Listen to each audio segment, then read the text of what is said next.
Hello, welcome to Smart Homecharge. We get a lot of customers asking us about the Government OLEV Grant.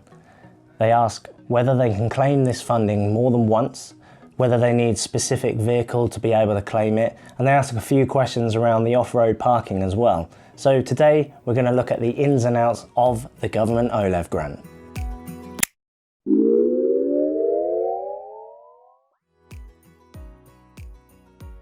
Firstly, what exactly is the OLEV Grant? Well, it's a government-funded scheme and it's managed by the Office for Low Emission Vehicles, or OLEV for short. This grant offers you £500 towards the funding of the installation and purchase of an electric car charger. But there are certain requirements you need to meet in order to qualify for it. How do you know if you're eligible? You need to meet these requirements. You must have purchased an OLEV-eligible electric car or plug-in hybrid vehicle from the 1st of October 2016 onwards. Now, that doesn't mean that the car has to have been manufactured after that date, simply that you have purchased it after the 1st of October 2016 onwards. Secondly, and perhaps one of the most important, you must have private off-street parking where a charging cable will not cross a pedestrian pavement. This is really important, and I know it must be frustrating if you live in a terraced house where there isn't off-road parking, but unfortunately the grant only covers those with off-street parking at the moment.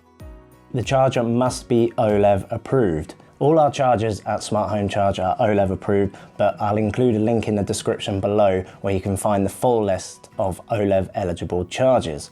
Fourth, the date of installation should not be more than 4 months prior to the date of delivery of the electric vehicle or the date that you become the registered driver of the vehicle.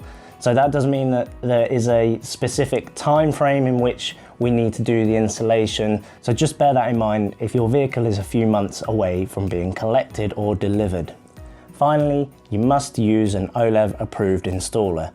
It's the installer who will claim the OLEV grant on your behalf. You don't claim it yourself, which I will go through in a moment. Now, what about vehicles? Is your vehicle OLEV approved? As you might expect, there is a list for that as well. And I'll include that link in the description so you can have a look and see if your vehicle is OLEV approved. But effectively, the way the government decides if the vehicle is eligible all comes down to the CO2 emissions. The vehicle must emit less than 75 grams per kilometre of CO2.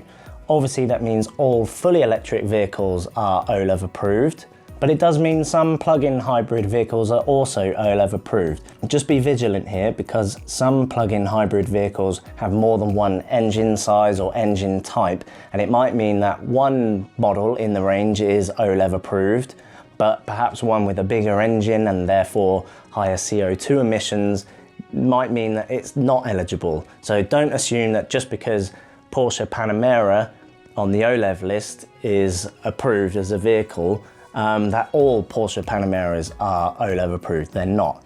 So it's really important to check. So have a look on that government website. How exactly do you claim the OLEV grant? Our OLEV department will go through your vehicle details with you, check what type of ownership you have, whether you personally own it or if it's a lease, for example, and then we'll ask for some basic information just to prove your eligibility for the grant. It's all really easy. There's a few simple signatures to make online and then job done. So what documents would you need to upload for the OLEV grant claim? Well, that does depend, and our OLEV team will go through that with you individually. But an example might be your V5C to prove that you are the registered keeper of the vehicle. You will need to provide address and contact details that match the driver claiming the OLEV grant. So it must be you if you're the one claiming the grant and you are the main driver of the vehicle. We need the vehicle make and model, of course. We may require the registration number or the vehicle identification number, often called the VIN, and you will get that if your vehicle's on order, for example. We will also need your MPAN number. Sometimes this is called the electricity supply number. Now, this should be on your electricity supply bill, and it's usually a 13 or 21 digit number, but I'll include a link in the description below where you can find your MPAN number online. What about if your car is a company car or it's a lease vehicle?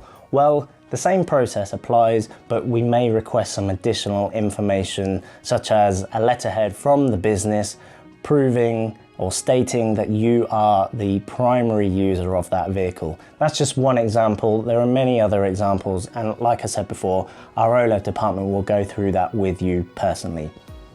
If you have any more questions about the OLEV grant, go to smarthomecharge.co.uk. We have plenty of information there.